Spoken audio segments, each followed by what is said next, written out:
This is Legacy Battle. Make sure you hit that like, subscribe, notification button. I'm Michael Adams, creator of Legacy Battle. My panelists tonight from the Gridiron Battle Zone, Brian King, Peggy Holmes, and we got, of course, Rollo Coffin from Steelers Nation South.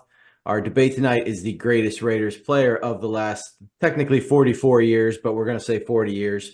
And we are joined by a Raider. He was there from 87 to 93, an offensive tackle, 129 career games played. He's in the Northern Iowa Athletics Hall of Fame, inaugurated in 1997. Also played with the Cowboys and the Baltimore/Indy Colts there, and the Oakland Invaders of the USFL. So we want to welcome Steve Wright. Steve, thank you for joining us. Ryan, thank you, and team. Cheers. Thank you, guys. Awesome. We're going to have a Q&A as always after our debate, and our honorable mentions, guys who just missed our picks are Khalil Mack, Charles Woodson, Todd Christensen, Rich Gannon, Derek Carr, and I threw one in here, Greg Townsend, because, man, when I was doing my research, boy, he was a great defender. So, but we're going to Sure. start out on the offensive side of the ball tonight, and with Rollo. I got Tim Brown. The Raiders were able to draft um, were able to draft Tim Brown, who was the Heisman winner in the first round, 6 overall. He would come in the league hot, leading the league in all-purpose yards and also leading the league in kick return yards and coming in fourth in offensive rookie of the year. He would miss the entire 89 season with a knee injury, which would limit him over the 90 and 91 seasons. He would tally over his first 5 seasons, 147 receptions, but 93 became his run as a future Hall of Famer. He would get 80 receptions for 1,180 yards and 7 touchdowns. Jeff Hostetler was the main QB. The Raiders didn't even have a running back over 600 yards that year. And the next closest wide receiver only had 43 receptions. This would be the first of 9 straight 1,000-yard seasons and 10 straight seasons with 70-plus receptions. When you think of great NFL receiving, most of them played with a great Hall of Fame quarterback or Hall of Fame level quarterback. He played with Todd Marinovich, Vince Evans, Dave Klingler, Donald Hollis, Bobby Hoying, and Bobby Joe Hobart, just to name a few. Despite the unfortunate circumstance of playing with bad QB play, he retired 6th all-time in receiving yards and 3rd all-time in receptions and receiving touchdowns.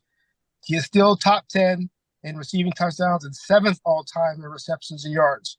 There's no doubt that he's the best because of who he played with on the offensive side of the ball and who was trying to get him the ball. So, Steve, we come to you. Tim Brown, one of the all-time great receivers, and Rollo didn't even bring up. He's one of the best kick/punt returners, in history as well. So, what are your thoughts on Tim Brown? I concur. I concur with Robert. It's Timmy led by his actions, not his words. He was super quiet on the field, never raising his voice, never looked like he was really pissed or even happy. He was just a machine playing. And you brought up Todd Marinovich. My wife is just writing his memoir right now with Todd. But Todd pretty much did not want to go on the field unless Tim Brown was on there.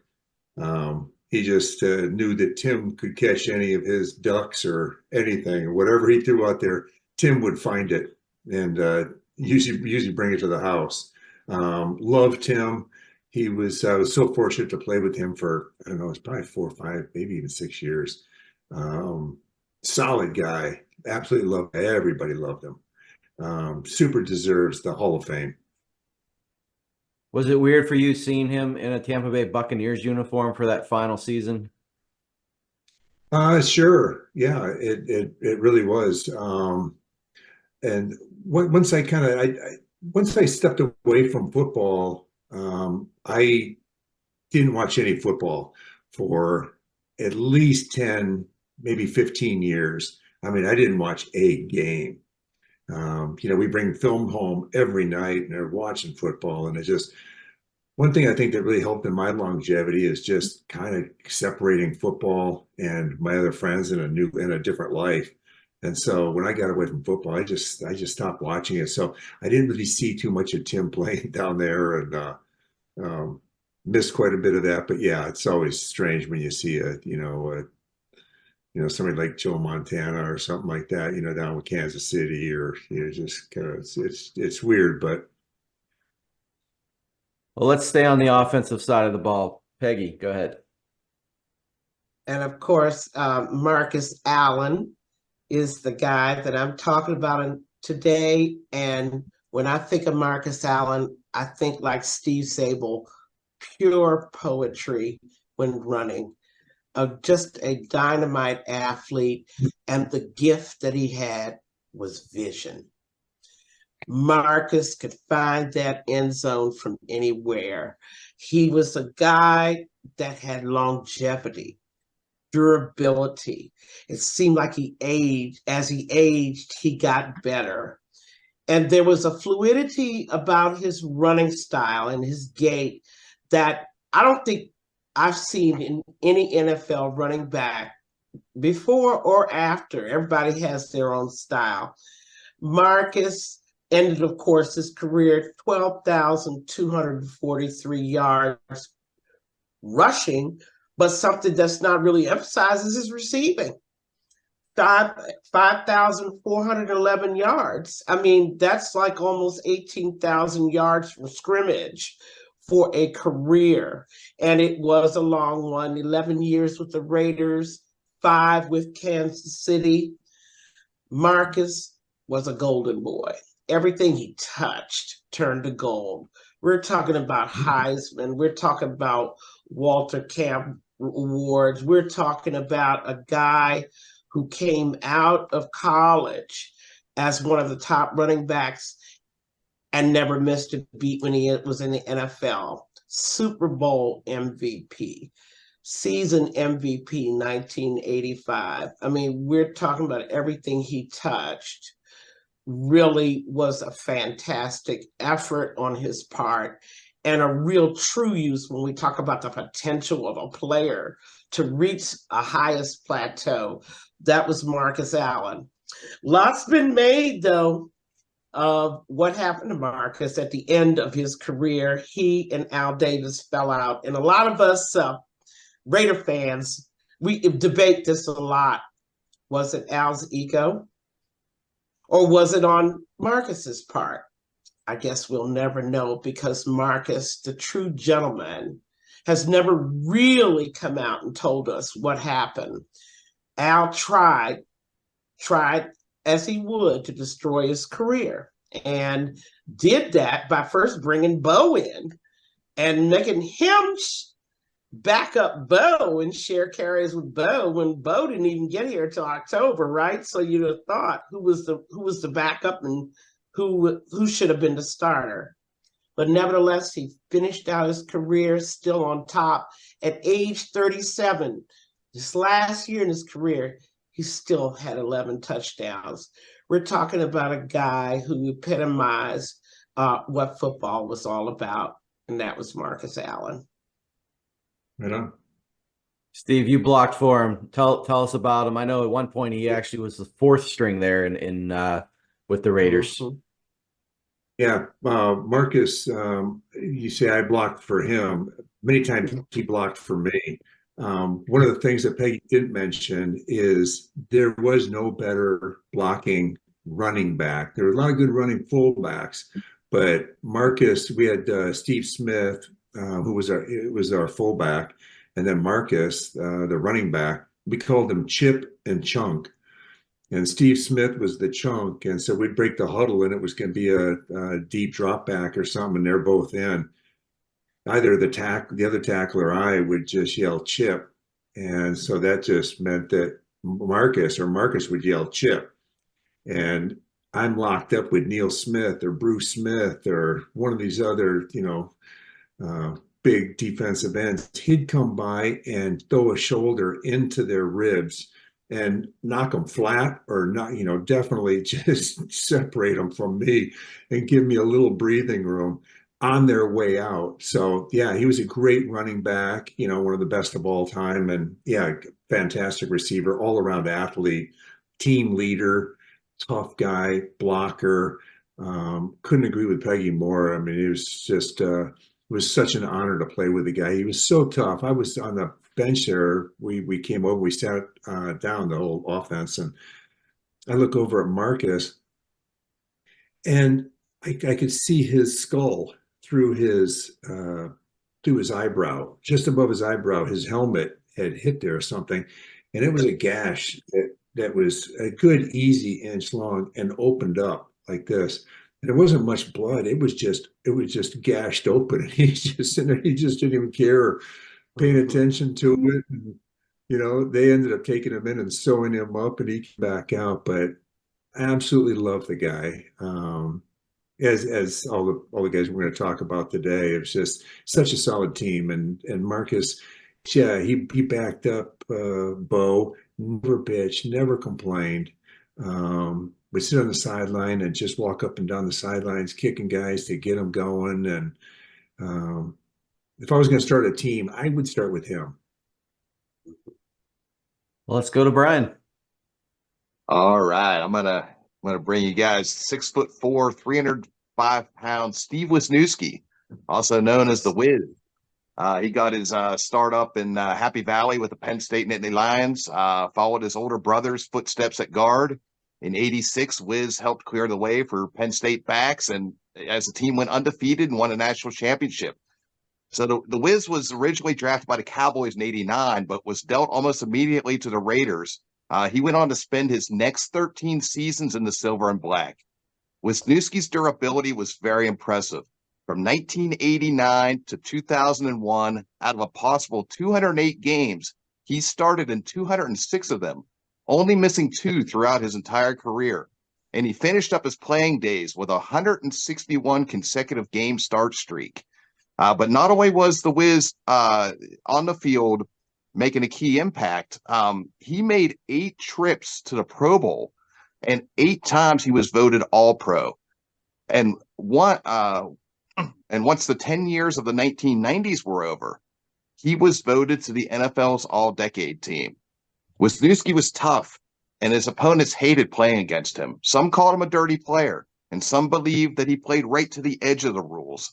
But no matter what anyone believes about him, he was able to get the results. During his 13 years with the Raiders, only 3 were losing seasons. And throughout his playing days, he was called for only 12 holding penalties. So that's less than 1 per season. I'll wrap this up with a quote from Coach John Gruden on Wisniewski.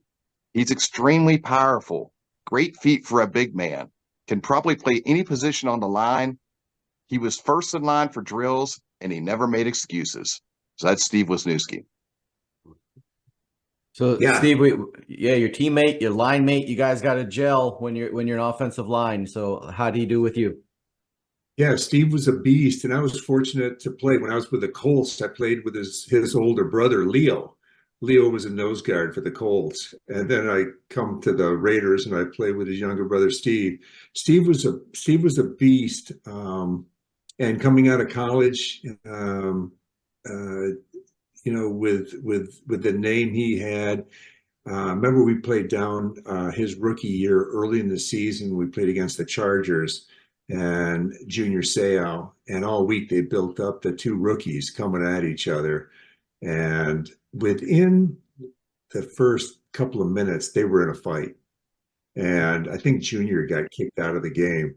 Yeah, Wiz would take it right to the whistle, and maybe just a little beyond the whistle. He loved to hit. Strong Christian, never raising his voice, never swearing. He'd come over the sideline so mad, gosh darn it. He'd kind of go, wait, that just sounds weird, Get pissed, kick something. But Wiz, when we would break the huddle, he and I used to have a little match we'd watch on film on Monday. When the pass was thrown, we'd run downfield. And so if you get rid of your defensive player as quickly as you can, and you start running down to look for a tackle or cover the ball, cover your receiver, maybe wipe somebody off your receiver. It also gave you an opportunity. If it was intercepted, you'd already passed the linebackers, and it was pretty easy to make the tackle from there. But when we'd break the huddle, Wiz and I would always, it was a weird thing. We came up, we'd yell, just yetahay. It was a good day to die. And so we're up on the line, and over all the crowd noise, I'd hear this yetahay. Nobody knew what he was talking about except for me and a couple other guys on the line. And so as soon as the ball was released, we'd run downfield. So he was always looking to do his job and somebody else's job and just hit anybody he could. He was a beast in the locker room. Such a pleasant man to just be out with, go out to dinner.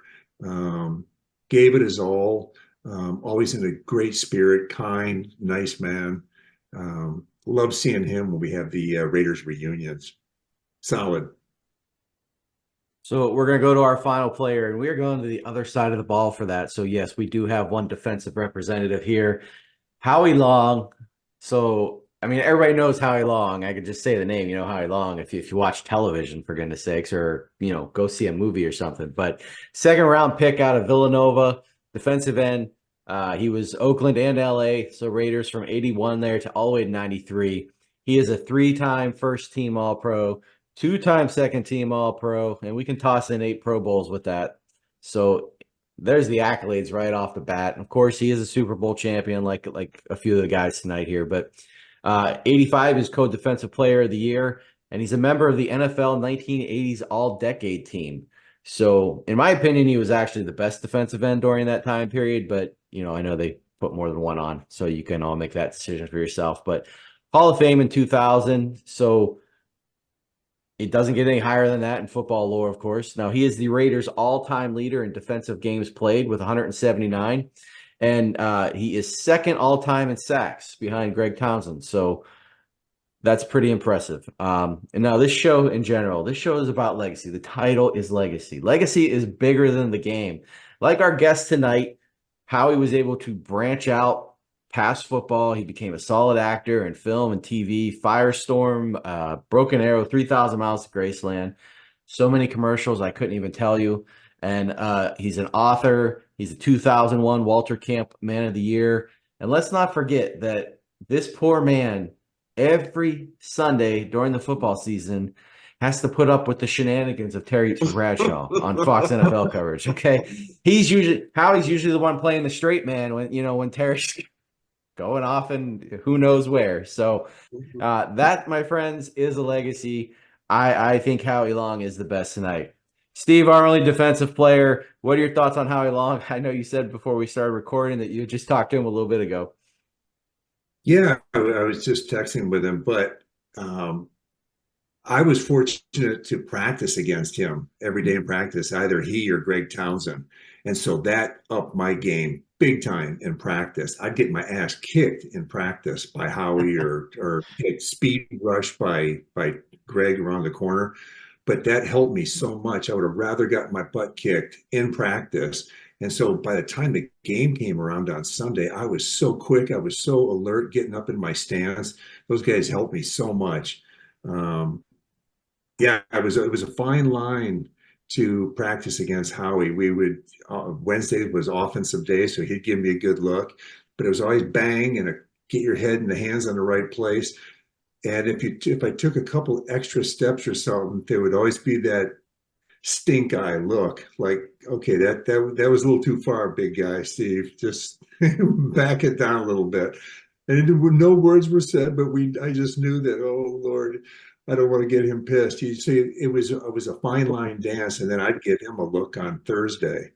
And I've got a kind of a funny story in my book about him just absolutely dismantling Bill Lewis, the 5th round draft pick center that the Raiders picked up about our 3rd year, something like that.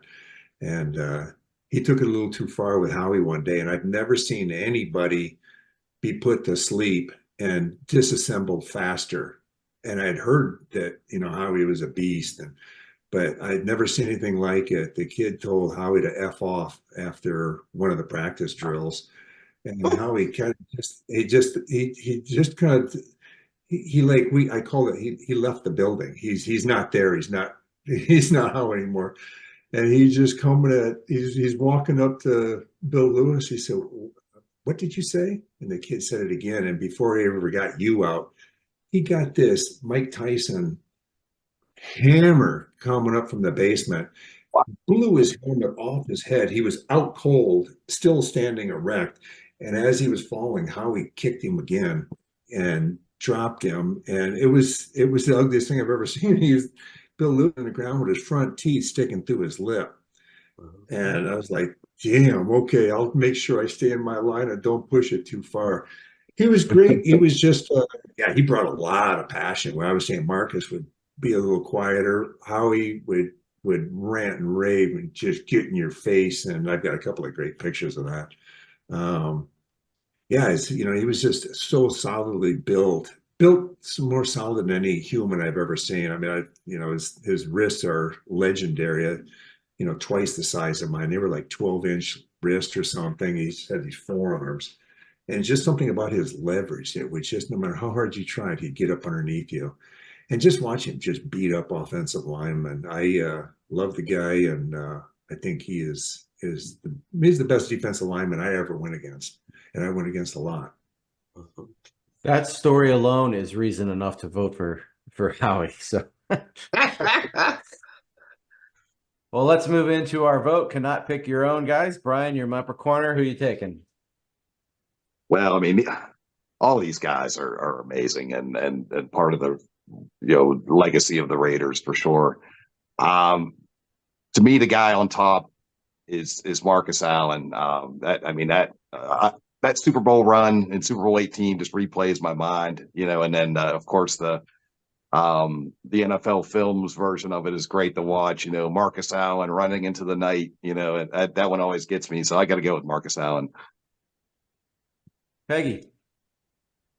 My vote is for Tim Brown, and Raylo. It's 11 different quarterbacks over his career and a few more temporary ones, but we're talking about 11 different starters he had to get used to.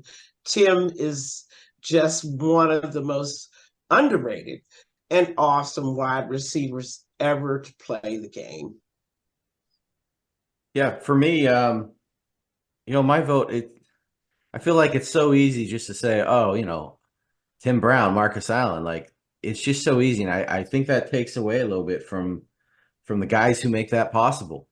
And that is the O-line. I mean, without the O-line, they're not throwing the ball. They're not running through a hole. So I'm going with the Waz here. I'm going with Brian's guy. Rollo.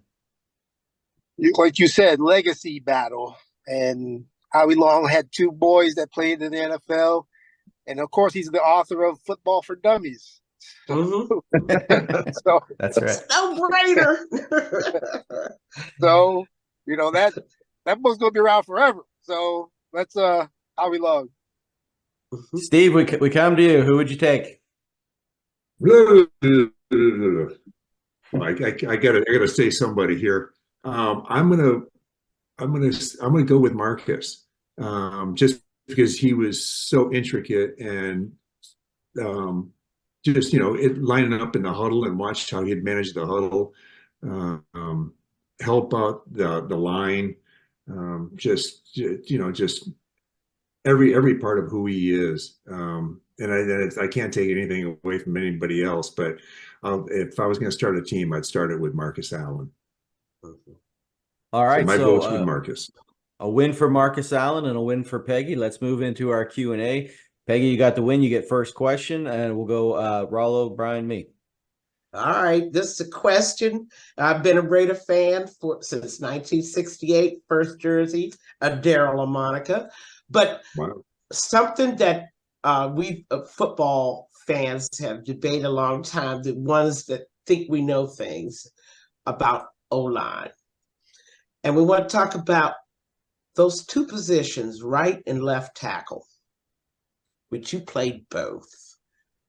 But we always argue about, can a left tackle switch and play right tackle? Can a right tackle switch and play left tackle at the same level? How do you see that? We had a failed experiment with Penn back a few years ago where we tried to switch it from left to right. It didn't work. And I've seen other teams try it. From a player's perspective, what's that all about? I mean, do you really see it differently from one side of the field to the other?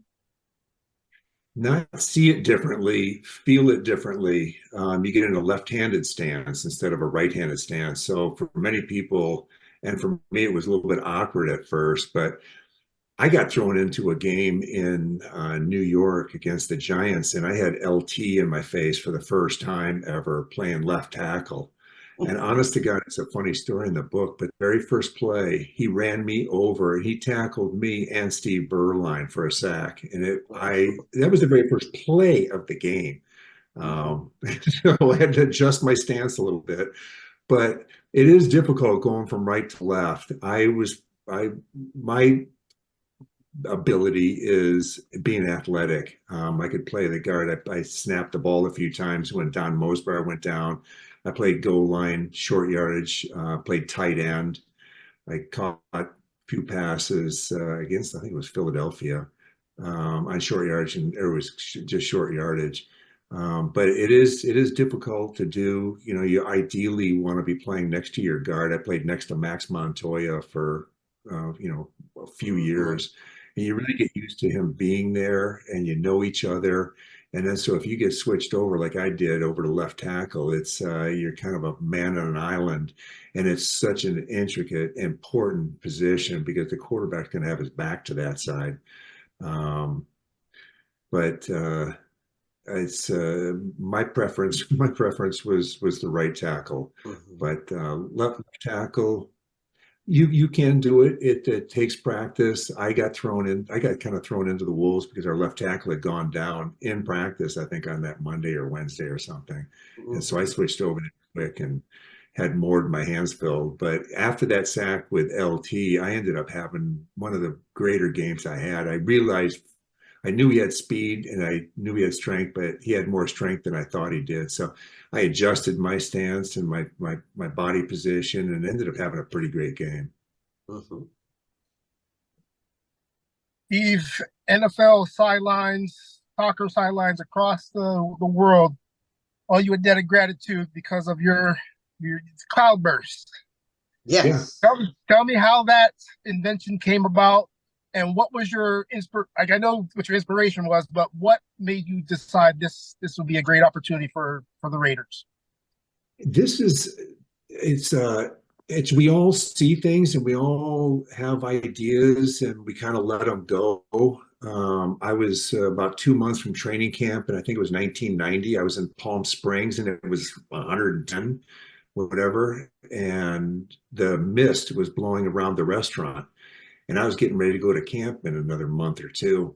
And I thought, wow, what a great idea to bring this and put it on our sidelines to just keep everybody cool. It drops the air temperature like 30 degrees and moves the air around and keeps you fresh. And so I brought it back to Art Shell and asked if I could try putting it on the sidelines. And it took my third sales pitch to him. The first two times, he said, "Get the hell out of here."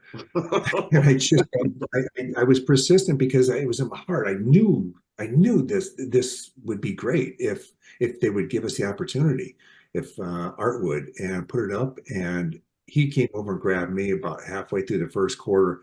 Holy cow, this is unbelievable. And everybody, and the other team wasn't using it as the first one. And so it kind of started to expand from there. And my intention was very small, just like all entrepreneurs and starters. I'm not going to try to conquer the world with it, but if you got a good product, it's going to spread. And so before that game was over, I got the story about it in my book. Hollywood Racetrack, the horse track there in Los Angeles, where the SoFi Center is now. That was all the Hollywood Park was raised for the SoFi Center. But I ended up putting quite a few systems in to keep the horses cool and the air clean. And these mist would blow, and the flies and the flying insects would disappear. It cleaned the air. And so just kind of one thing led to another. I ended up bringing a buddy on, and he handled the books, and I was out doing the sales and marketing. And we ended up putting them on aircraft carriers. 2 years after I retired, I landed in 96 Summer Olympics in Atlanta, which, again, my luck that I talk about in my book, it was the hottest Olympics in the history of the Olympics. Hot and humid, and the misting system was a big key. You'd see all the athletes standing in front of them, kind of piled in front of them. So it kind of just fed itself from a small little idea that we all have. And so I really try to stress in the book, if you see something and makes sense to you, shit, give it a try. You know, if it doesn't work, that's fine. It didn't hurt. But if it hits, you know, you got a home run. And I had a home run. I ended up getting into like 1,500 Home Depots with 40 SKUs, Home Depots and Lowe's and Costco's and Targets and Walmarts, and turned into just a crazy big business. So I was doing that probably 3 years before I retired. And it just turned into a killer business by just wanting to cool our team off. And then, well, I need a couple more teams. And then might as well try the Dodgers and the Angels and then hotels, restaurants, and it just fed itself. I wasn't doing any marketing. It just was a fire that was out of control. Our motto, my partner and I, was good news is we got the job. Bad news is we got the job. Figure it out. You know, here's an opportunity for you. Figure it out, but you don't ever say no. We can't do that. The Olympics? No, we can't do that. Yes, just say yes. And yeah, I was up competing against Raytheon and GE at the Olympics. It's a great story in my book, but it's more to the theme of the book is just treating people right, all people. And I ended up treating, not by any means except for just having a good heart, and seeing this salesman trying to schlep a new shoe to everybody's wearing Nikes and Converse and everything else. And I just said, dude, what do you got there? It can't be bad. Nobody else was giving him the time of day. So I wore his shoe. He was a hero. 4 years later, it turns out he is the director of field equipment at the 96 Summer Olympics. And he said, you believed in me. You made me a hero of my company. Now it's your time. Make us proud. And we worked our tail off, and it was a great success. It's nice. Well, Steve, the 1990 season, it was looking like it was going to be a very special one for the Raiders. 12-4 regular season record, then looking really good against the Bengals in the playoffs, and that's when disaster struck. Your great back, Bo Jackson, suffers a career-ending hip injury. Were you able to see it as it happened, and what was the mood of the team like after Bo went down like that? Yeah, we were. It was at that time, no one really knew how bad it was, and I definitely didn't see it. I had somebody's fingers in my eyes or something, rolling around in a pile, blocking. Or usually we were chasing him. I was supposed to be out in front. Any of those plays you see him running, the big one in Seattle, or I think he had a 90 plus in Los Angeles. I'm supposed to be out in front. I'm about 20 yards behind looking for fumbles. He was so fast. But yeah, losing him, was just a huge bummer. And it was just the strength of him was his downfall, and blowing his hip out. It's just the guy had a hold of his leg, and it was a huge bummer though, because he just made our job so easy. Hold your block for just a second, or not even get out in front and block, like I'm supposed to be pulling around the left side, and I'm just getting behind the tackle, and he's already 10 yards down the field. And I was like, okay, cool, let's go. It was a bummer. He's such a class act. I got some fun stories about him. I went down to see him play baseball against the Anaheim Angels, and he got me into the dugout and had a lot of fun with him. One of my favorite quarterbacks is the Cajun Cannon, Bobby Hebert. You caught a touchdown pass from him as a member of the USFL, the original USFL Oakland Invaders. So do you remember that play, and tell me about it if you do? Sure. Yeah. We were in Denver, and again, I'd always play tight end on short yards goal line. That's actually what I thought I got recruited for to come into the NFL. I was playing tight end in college. That was kind of a wacky story. I ended up going down to Dallas as a free agent, and Tom Landry's talking to 130 guys, and we all split up, and I just went with Mike Ditka, who I super admired, and all the tight ends, Billy Joe Dupree and everything. And then my offensive line coach came in and, Wright, what are you doing here? You're a lineman. So became a lineman, but I was always used with the Raiders and the Invaders as a tight end.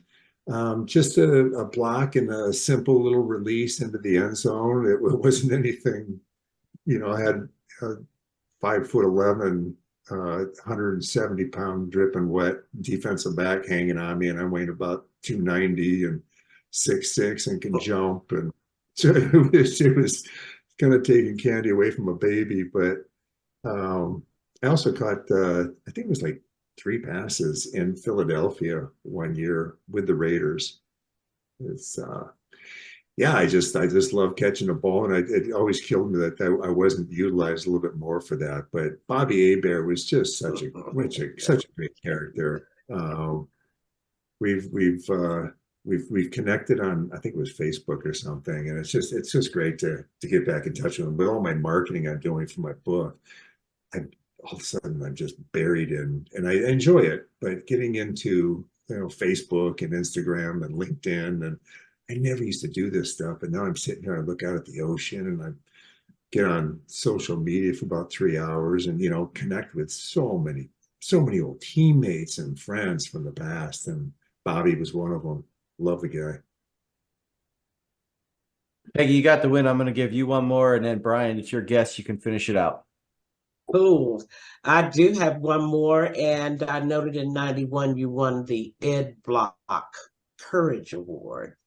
And that's an award given for the time and attention you give to disadvantaged, at-risk youth. How did you get into that? What is it your passion? What's up with that?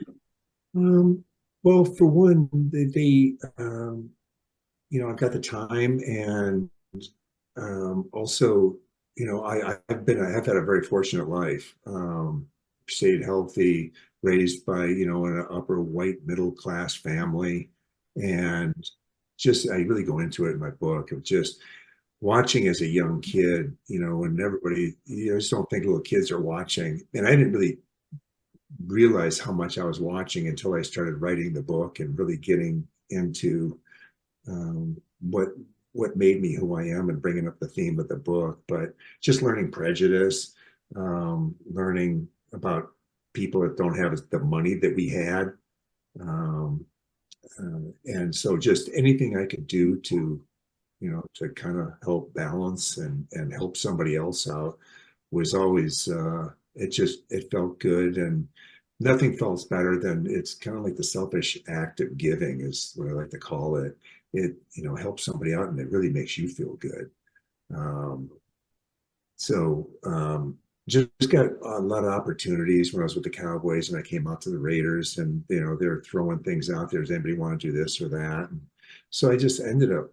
If I had to do it over again, I found myself once in a while on Saturdays doing like 3 different charity events, and it would just wear me out. And I really wouldn't pay it. I didn't get into the inner workings of the financials of what kind of progress or how did we help with this big fundraiser we did. I'd be on to the next one and kind of just running myself ragged.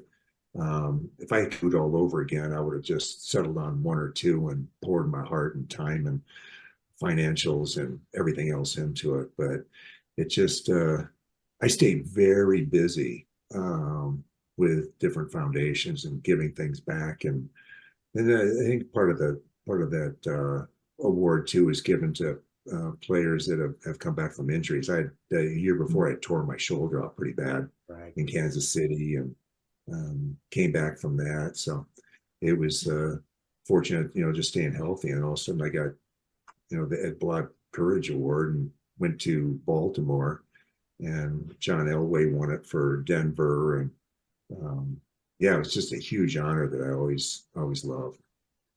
Thanks for remembering that. That was a big part. I appreciate that. Thank you.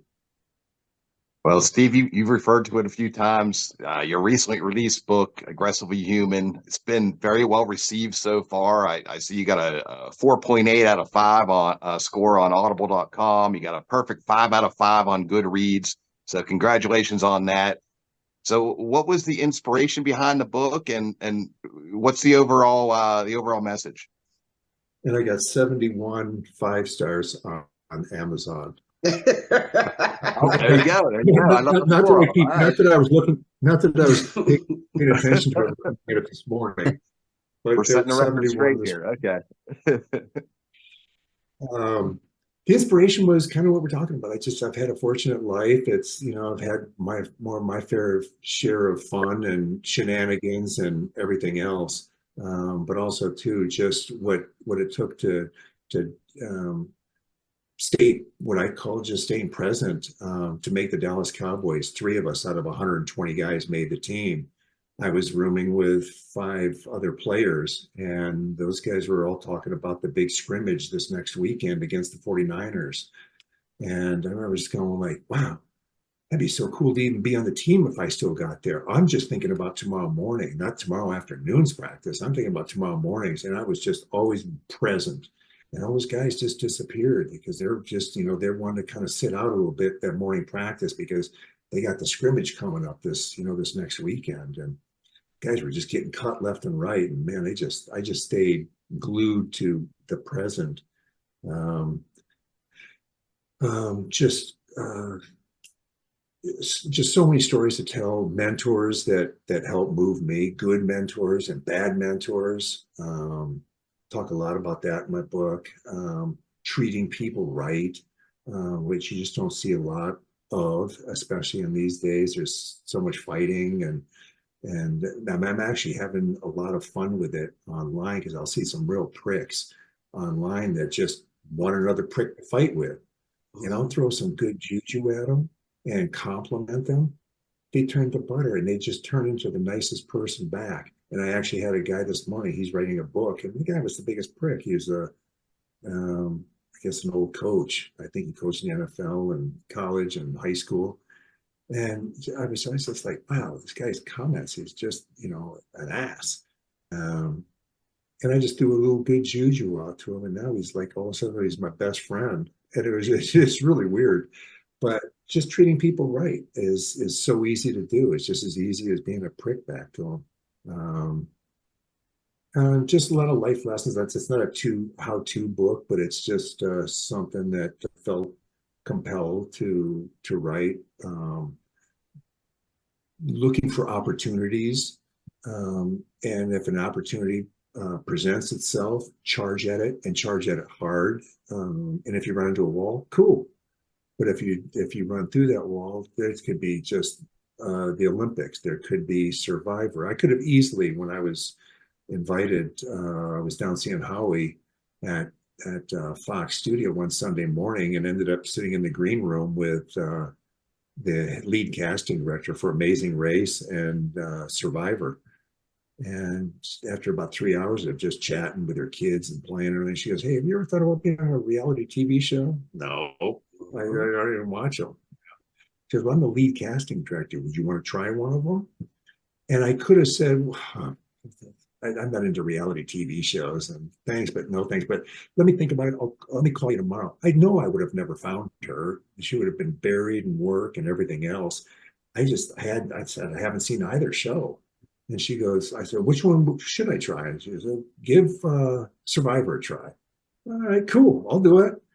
And so the 2 or 3 weeks later, the finals were in Los Angeles. And next thing I know, I'm landing in Nicaragua. And I would have never had that opportunity if I would have delayed and thought about it. Well, let me call you next week or something. She would have said, yeah, sure. Okay, goodbye. But just say yes, figure it out on the way, give it your all, as cliche as that sounds. But I really try to tell that to young people. Got that from Tony Robbins, just walking on his burning coals. No one's going to, in their right mind, going to step on burning coals. But I was out there doing one of his seminars and stepped on the burning coals, and the theme of that is once you decide to make that first step, keep moving. You don't want to stand around on the burning coals. And so I just charged down about 10 yards of burning coals and came out fine. And he helped me a lot, kind of developed a lot of mindset of looking for opportunities and yeah, I didn't get my degree, and I was studying marketing at University of Northern Iowa, and it's.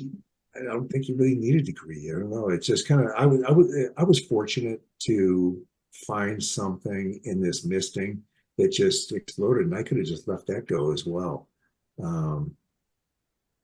But instead, I thought, no, this is kind of a wacky idea. Let me see if I can get Art to do it. I can't imagine any other teammate of mine out of the 50 other guys would have done that. So have the kahungas to be different and step out and do what you believe in. All your heart. Start your podcast. You can't be a good podcaster, Brian.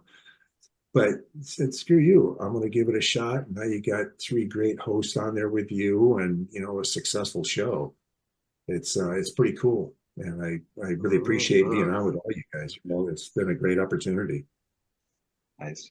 Excellent. But you can get that book on Amazon for $19.95. I just checked, but if you want to save a buck, you can get it at Target for $18.99. So keep that in mind, everybody. So we want to thank Steve Wright. Also, too, I'd just like to throw it. If anybody cares to DM me, I've got crates of them here, hard and soft cover, and that's all on wrightauthor.com, my website, WRIGHT, and love to send you, a personalized book from my collection. Awesome. We'll make sure we post that link with the show. But yeah, the Amazon's got the hardcover lower than the soft cover. I'm not sure what that's all about. Already ordered. Yeah. Hey, what? Already ordered. Awesome. Well, I'll remind everybody, hit that like, subscribe, notification button. We'll see everybody next time. Thank you for watching. Have a great night.